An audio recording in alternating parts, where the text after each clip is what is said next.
పనిచేస్తున్నారు. అంగన్వాడీలు, ఆశాలు, మధ్యాహ్న భోజన పథక కార్మికులు, బీఓఏలు, ఆర్పీలు, స్కూల్ స్వీపర్స్ ఇట్లా వివిధ స్కీముల్లో పనిచేస్తున్నారు.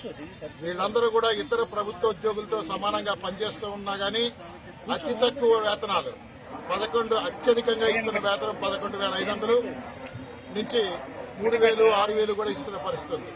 చంద్రబాబు నాయుడు గారికి పెట్టుబడిదారుల సంక్షేమం, వాళ్ళకి ఎకరం 99 పైసలకు ఎలా ఇవ్వాలని ఆలోచన తప్ప ఈ కార్మికుల సంగతి పట్టట్లేదు. ప్రభుత్వ విధానాల వల్ల పెరిగిన ధరలతో తీవ్రమైన ఇబ్బందులు పడుతూ ఉన్నారు. కాబట్టి స్కీమ్ వర్కర్లందరికీ కూడా 26,000 రూపాయలు కనీస వేతనంగా నిర్ణయించి అమలు చేయాలని చెప్పి డిమాండ్ చేస్తూ ఈ రోజు రాష్ట్ర వ్యాప్తంగా సిఐటి ఆధ్వర్యంలో కలెక్టరేట్ల పికెటింగ్లు జరుగుతూ ఉన్నాయి.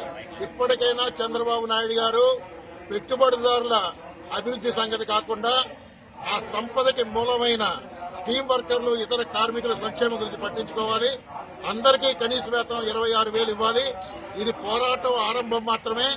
జీతాలు పెంచేదాకా పోరాటం కొనసాగుతుంది. మీరు ఎవరి పక్షాన్ని నిలబడతారు? కూటమి ప్రభుత్వం, చంద్రబాబు నాయుడు గారు ఆలోచించుకోవాలి. వెంటనే కనీస వేతనాలు పెంచాలి. షెడ్యూల్ పరిశ్రమలో 50 లక్షల మంది కార్మికులు పనిచేస్తూ ఉన్నారు. వారికి కూడా అతి తక్కువ వేతనాలు చెల్లిస్తున్నారు. కాంట్రాక్ట్ అవుట్సోర్సింగ్ ఉద్యోగులు కూడా ఎంటీఎస్ అమలు కావట్లేదు. కాబట్టి వీళ్ళందరి వేతనాలు పెంచాలి. కనీస వేతనం 26,000గా నిర్ణయించి అమలు చేయాలి. లేకుంటే భవిష్యత్తులో మరింత పెద్ద ఎత్తున ఉద్యమిస్తామని చెప్పి హెచ్చరిక చేస్తాం.